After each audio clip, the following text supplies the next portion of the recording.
Hello everyone, स्वागत है MPPSC education point में। आज हम फिर से सिद्धांत और प्रतिपादक का जो बचा हुआ कंटेंट था उसके बारे में देख रहे हैं। तो महत्वपूर्ण सिद्धांत और प्रतिपादक जैसा कि हमने कल पढ़ा था, आप कमेंट सेक्शन में बताइएगा कि मनोविश्लेषणवाद का सिद्धांत किसने दिया था। कौन सा सिद्धांत? मनोविश्लेषणवाद का सिद्धांत किसने दिया। ठीक है, ये क्वेश्चन आप बता दीजिएगा अगर आपने कल की क्लास ली है तो। नेक्स्ट चलते हैं हम फर्स्ट सिद्धांत पर। फर्स्ट सिद्धांत है शक्ति मनोविज्ञान के जनक कौन है। तो शक्ति मनोविज्ञान के जनक का नाम है वोल्फ। कौन है? वोल्फ। शक्ति कहीं ना कहीं शक्ति का स्रोत क्या होता है? शक्ति या प्रकाश का स्रोत होता है बल्ब। ठीक है, और बल्ब से रिलेट करेंगे हम वोल्फ को। ठीक है, नेक्स्ट है हेडो कमेटी रिपोर्ट का संबंध किससे है। तो हेडो कमेटी जो रिपोर्ट थी उसका संबंध किशोर अवस्था से है। किससे है? किशोर अवस्था से है। तो किशोरों में क्या होता है? किशोरों में जो संवेग होते हैं बहुत पीक पर होते हैं। पीक को कह सकते हैं अपन हेड। किसी भी चीज़ की जो पीक होती है उसका हेड होता है। तो किशोरों में संवेग कैसे होते हैं? पीक पर होते हैं। या मतलब कि जो हमारे शरीर की जितनी भी अवस्थाएं बताई गई हैं विकास की या वृद्धि की, जितनी अवस्थाएं बताई गई हैं बाल विकास में, उनमें सबसे ज़्यादा पीक पर होती है किशोर अवस्था, अगर संवेग परिवर्तन की दृष्टि से देखा जाए। सबसे अधिक संवेग परिवर्तन होते हैं, स्वभाव चिड़चिड़ा हो जाता है क्योंकि हार्मोनल चेंजेस उस टाइम पर हो रहे होते हैं। ठीक है, नेक्स्ट है संवेग जन्म से विद्यमान नहीं होते हैं। अच्छा, तो ये क्या कह रहा है कि संवेग जो होते हैं मतलब कि हमारे मस्तिष्क में उठने वाले जो क्षणिक भाव होते हैं उनको संवेग कहा जाता है। क्या कहा जाता है? संवेग कहा जाता है। तो ये किसने कहा है संवेग जन्म से विद्यमान नहीं होते? ये कहा है स्पिट्स ने कहा है। संवेग जो होंगे वो क्या होंगे? उनकी एक अपनी स्पीड होती है। तो स्पीड से कनेक्ट करिएगा। स्पिट्स संवेग जन्म से विद्यमान नहीं होते, ये किसने कहा है? स्पिट्स ने कहा है। नेक्स्ट है आत्मज्ञान का सिद्धांत। अब देखो, आत्मज्ञान मतलब कि आत्मा क्या का ज्ञान। आत्मज्ञान, बहुत से लोग जो होते हैं ना वो आत्मा को सुनना नहीं चाहते, तो वो फिर से कह देते हैं कि हम क्या हैं? आत्मज्ञान में हम स्लो हैं। तो क्या हो जाएगा? मैं स्लो। आत्मज्ञान में मैं कैसी हूँ? स्लो हूँ। तो आत्मज्ञान का सिद्धांत मैं स्लो का हो गया। नेक्स्ट है उपलब्धि अभिप्रेरणा का सिद्धांत। देखिएगा, उपलब्धि मतलब कि अचीवमेंट, अभिप्रेरणा मतलब कि मोटिवेशन। तो इसका क्या हो जाएगा? डेविड सी मैकीलेंड। ठीक है, अब देखो, आप किसी भी चीज़ की उपलब्धि चाह रहे हैं कि आपकी लाइफ में ये हो, उसके लिए अभिप्रेरणा जरूरी है। तो उपलब्धि अभिप्रेरणा एक सिद्धांत है जो किसने दिया है? डेविड सी मैकीलेंड ने दिया है। अब देखो, अगर आपको कोई भी उपलब्धि प्राप्ति करनी है उसके लिए अभिप्रेरणा के साथ काम करना पड़ेगा। और ये क्या, आपको ये सब मेक करना पड़ेगा, मतलब कि बनाना पड़ेगा, अपने अंदर से अभिप्रेरणा को लाना पड़ेगा। तो मैकीलेंड याद रखिएगा। प्रोत्साहन का सिद्धांत। नेक्स्ट है प्रोत्साहन का सिद्धांत। प्रोत्साहन होता है किसी को इंस्पायर करना, अंदर से प्रोत्साहित रहना। तो बॉल्स और कॉफमैन ने दिया था। ठीक है, बॉल जो होती है ना, खेलने वाली बॉल, बच्चों की बॉल, वो क्या होती है? हमेशा प्रोत्साहित रहती है, याद रखिएगा। वो हमेशा जैसे ही आप कहीं डालोगे तो वो थोड़ी सी जंप करेगी हर जगह पे और फिर वो स्पीड में जाएगी। तो इसको क्या कहेंगे? बॉल्स और कफमैन ने दिया है प्रोत्साहन का सिद्धांत। नेक्स्ट है सील गुण विशेषक सिद्धांत। कल देखो सील गुण बताया था मैंने आपको।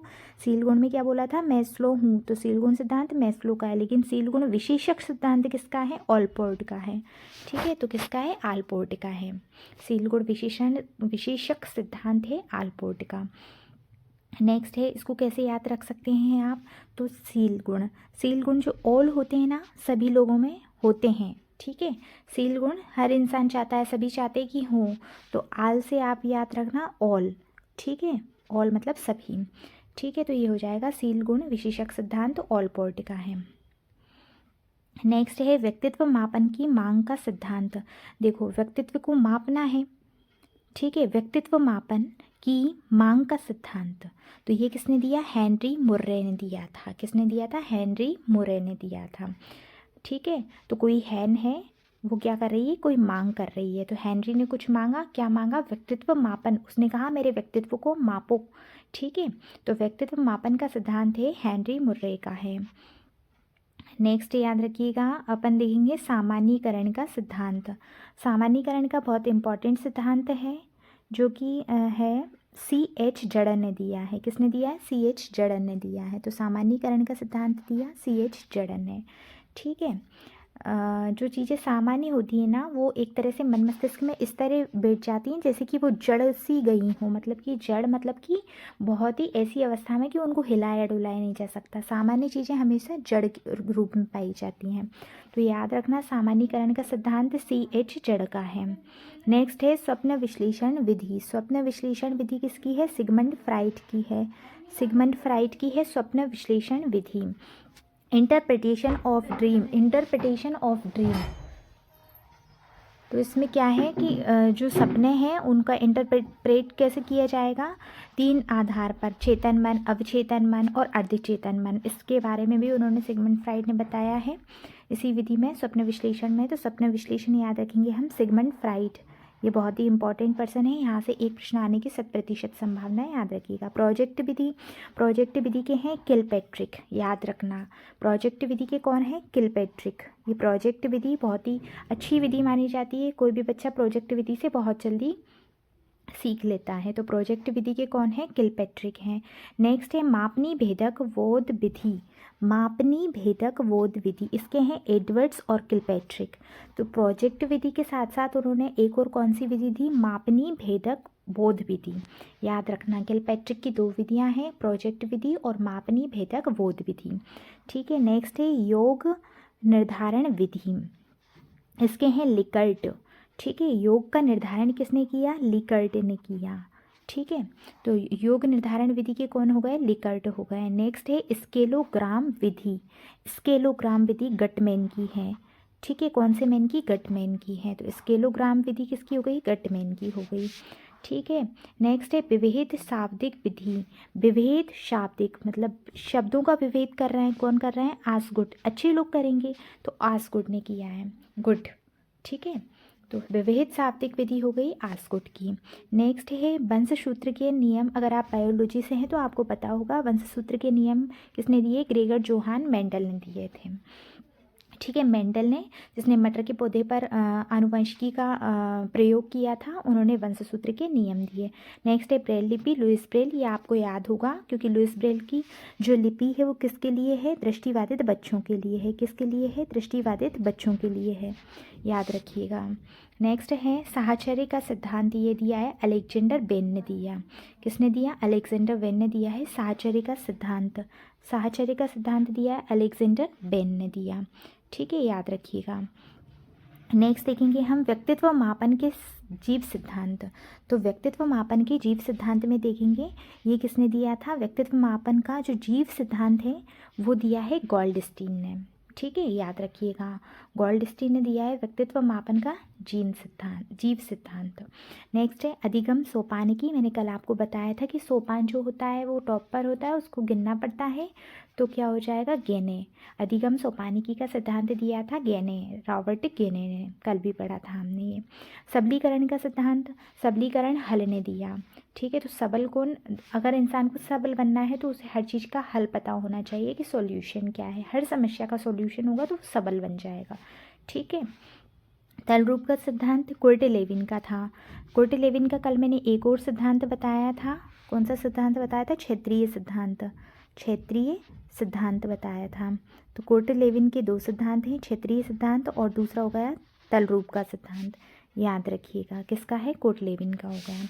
नेक्स्ट है तरल ठोस बुद्धि का सिद्धांत। तो जो बुद्धि है वो कैसी है? तरल भी है और ठोस भी है।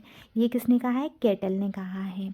ठीक है, आरबी केटल हुए हैं जिन्होंने तरल ठोस बुद्धि का सिद्धांत दिया। प्रतिकारक विशेषक सिद्धांत ये दिया है आरबी केटल ने। केटल के 2 सिद्धांत याद रखना है, एक तो उन्होंने कहा कि ठोस और तरल बुद्धि का सिद्धांत है, दूसरा प्रतिकारक या विशेषक सिद्धांत दिया उन्होंने। ठीक है, याद रखिएगा। नेक्स्ट है सक्रियता का सिद्धांत, ये हम कल पढ़ चुके हैं। सक्रियता का सिद्धांत हमने पढ़ लिया था। सक्रियता का सिद्धांत के लिए मैंने आपको ट्रिक बताई थी, सोमेली सक्रियता मतलब कि सोलेसवरी, मेल्मो और लिंड्सले, याद रखना। नेक्स्ट है संतुलन स्थिरी का सिद्धांत, ये दिया था चैपलिन, कोकर, एप्पल ने। मैंने आपको इसे न्यूटन के एक लॉज के थ्रू इसको समझाया था चैपलिन कोकर एप्पल का हो गया था ये। नेक्स्ट है शाब्दिक अधिगम, इसको बताया था मैंने आंसू से। आंसू बच्चा जो है वो शाब्दिक शब्दों के माध्यम से अधिगम करता है। नेक्स्ट सोपानिकी बताया, अभी भी बताया मैंने कि अधिगम सोपानिकी सिद्धांत रावटिकेने का है। फिर है अधिगम का सूक्ष्म सिद्धांत, सूक्ष्म था कोहलर का, वेरी इंपॉर्टेंट, इसको आप याद रखेंगे। सूक्ष्म सिद्धांत किसका है? कोहलर का है। नेक्स्ट है मनोविश्लेषण सिद्धांत, जो कि सिगमंड फ्राइड का है। सिगमंड फ्राइड बहुत महत्वपूर्ण मनोवैज्ञानिक रहे हैं, इनके सिद्धांत को आप याद रखिएगा। नेक्स्ट है विश्लेषणात्मक सिद्धांत, ये 4 लोगों का था, कार्ल जुंग का था। विश्लेषणात्मक सिद्धांत ये कार्ल जुंग का था, यंग लोग वो करेंगे। और नव मनोविश्लेषणवादी था वो 4 लोगों का था, युंग का, एडलर का, हार्नी का, एरिक फॉर्म का, याद रखना। मनोविश्लेषण किसका हो गया? सिगमंड फ्राइड का। विश्लेषणात्मक किसका हो गया? कार्ल जुंग का। और जो नव मनोविश्लेषणवादी है वो हो गया युंग, एडलर, हार्नी और एरिक फॉर्म का। नेक्स्ट है जीवन अवधि उपागम, मैंने एरी एरी करके बताया था। एरी तेरी जीवन अवधि कितनी है? तो इरी इरिक्सन, इरी इरिक्सन जीवन अवधि का सिद्धांत। सील गुण उपागम मैंने समझाया था, मैं स्लो हूँ सील गुण में तो मैं स्लो का। आत्म प्रत्यय या स्व प्रत्यय सिद्धांत ये बताया था मैंने कार्ल रोजर्स का। किसका बताया था? कार्ल रोजर्स का। तो जो आत्म प्रत्यय हर चीज़ का प्रत्यय होता है तो ये रोजर्स से समझाया था मैंने आपको। नेक्स्ट है प्रतिदर्श सिद्धांत, इसे अब हम करेंगे प्रतिदर्श सिद्धांत। प्रतिदर्श सिद्धांत है थॉमसन का। किसका है? थॉमसन, याद रखना। प्रतिदर्श सिद्धांत थॉमसन का है। पारिस्थितिकी सिद्धांत यूरी ब्रॉन फैन ब्रेनर का है। तो पारिस्थितिकी यूरी का है, यूरी। तो यूरी की पारिस्थितिकी बहुत अच्छी है, मतलब उसकी परिस्थिति अच्छी है। किसकी? यूरी की। तो यूरी ब्रॉन फैन ब्रेनर का हो जाएगा परिस्थितिकी सिद्धांत। प्रतिदर्श हो गया था थॉमसन का। संकाय सिद्धांत है रीड का। अब देखो, आप जब भी कॉलेज में एडमिशन लेंगे तो पूछेंगे आप किस संकाय से हैं। संकाय मतलब किस विषय से हैं, मतलब आपने बीएससी किया है तो मैथ से किया है, बायो से किया है, किस स्ट्रीम से किया है, उसको कहा जाता है संकाय। संकाय वर्ड तभी आएगा जब आप किसी चीज़ को रीड कर रहे होते हैं या किसी परीक्षा, किसी एग्ज़ाम, किसी भी डिग्री को कर रहे होते हैं। तो रीड से अपन कनेक्ट करेंगे संकाय सिद्धांत, याद रखिएगा। संकाय सिद्धांत हो गया रीड का। नेक्स्ट है सामाजिक सांस्कृतिक रचनावाद का सिद्धांत। तो सामाजिक सांस्कृतिक रचनावाद का सिद्धांत है बाइगोत्स्की का। बाइगोत्स्की का याद रखेंगे हम। सामाजिक सांस्कृतिक रचनावाद का सिद्धांत दिया है। फिर है त्रिअंशीय सिद्धांत, जो जेपी गिलफोर्ड का है। त्रिअंशीय, 3 अंश बताए हैं किसने? जेपी गिलफोर्ड ने बताए त्रिअंशीय सिद्धांत। नेक्स्ट है धारा प्रवाह तथा स्पष्ट सिद्धांत। धारा का प्रवाह और स्पष्ट सिद्धांत, ठीक है, ये किसने दिए हैं? केटल ने दिए हैं। तो धारा प्रवाह स्पष्ट सिद्धांत किसका हो गया? केटल का हो गया। फिर है आत्म संप्रत्यय की अवधारणा, ये विलियम जेम्स की है। विलियम जेम्स, आत्म संप्रत्यय की अवधारणा, याद रखिएगा। और आत्म प्रत्यय का सिद्धांत दिया था कार्ल रोजर्स ने, अवधारणा दी थी, ये दोनों कनेक्ट कर लीजिएगा, अवधारणा दी थी विलियम जेम्स ने, याद रखिएगा। नेक्स्ट है हार्मिक का सिद्धांत। हार्मिक का सिद्धांत दिया है विलियम मैकडूगल ने। हार्मिक का सिद्धांत विलियम मैकडूगल ने दिया है, ठीक है। दूसरा है संभावना सिद्धांत के प्रतिपादक कौन है? तो ये है टॉलमैन। संभावना सिद्धांत के प्रतिपादक है टॉलमैन। कल अपन ने टॉलमैन का एक चिन्हाधिगम भी पढ़ा था। कौन सा? चिन्हाधिगम। ये साइन लर्निंग किसने दी थी? टॉलमैन ने। मैंने कहा था कोई लंबा इंसान है वो क्या करेगा, जब भी कोई कहीं पर भी उसको टिक लगाना होगा या कहीं पर भी उसे चढ़ना होगा तो वो इजीली चढ़ जाएगा, इसलिए चिन्ह अधिगम भी बताया मैंने। और एक है संभावना सिद्धांत, उसकी हर जगह पहुंचने की संभावना होगी, तो इसलिए हो गया टॉलमैन, याद रखिएगा। नेक्स्ट है देखेंगे हम प्रोजेक्ट विधि। प्रोजेक्ट विधि किसकी है? किलपैट्रिक की है। किसकी है? किलपैट्रिक की। प्रोजेक्ट विधि किलपैट्रिक, प्रोजेक्ट विधि है किलपैट्रिक की। नेक्स्ट है मापनी भेदक बोध विधि, ये एडवर्ड्स किलपैट्रिक की है, वही सेम रिपीट हो रहे हैं, याद रखिएगा, रिवाइज हो जाएगा। प्रोजेक्ट विधि किलपैट्रिक, मापनी भेदक बोध विधि भी किलपैट्रिक की ही थी, लेकिन उनके साथ में एक और कौन थे? एडवर्ड्स थे। नेक्स्ट है योग निर्धारण विधि, लिकर्ट की है। स्केलोग्राम विधि गटमैन की है। स्केलोग्राम, स्केल किसके पास है? गटमैन के पास में है। नेक्स्ट है विभेद सावधिक विधि, आसगुट की है। विभेद सावधिक विधि किसकी है? आसगुट की है। नेक्स्ट है वंश सूत्र के नियम किसने दिए थे, तो ग्रेगर जोहान मेंडल ने दिए थे। ब्रेल लिपि किसने दी, लुईस ब्रेल ने दी है। साहचर्य का सिद्धांत किसने दिया, अलेक्जेंडर बेन ने दिया है। ये याद रखिएगा, साहचर्य का सिद्धांत किसने दिया है, अलेक्जेंडर बेन ने दिया है। ठीक है। नेक्स्ट तरल ठोस हमने पढ़ लिया है, केटल का था। प्रतिकारक सिद्धांत आरबी केटल का था। विकासात्मक मनोविज्ञान यहाँ से हमको देखना है, तो विकासात्मक मनोविज्ञान या डेवलपमेंट साइकोलॉजी किसने दी, तो ये दी थी जीन पियाजे ने। पियाजे वेरी इंपॉर्टेंट है, आपको याद रखना है। पियाजे से रिलेटेड सारे सिद्धांत पेपर में आने की ज़्यादा से ज़्यादा संभावना है जीन पियाजे से। नेक्स्ट है बुद्धि का और खा का सिद्धांत दिया हेब ने।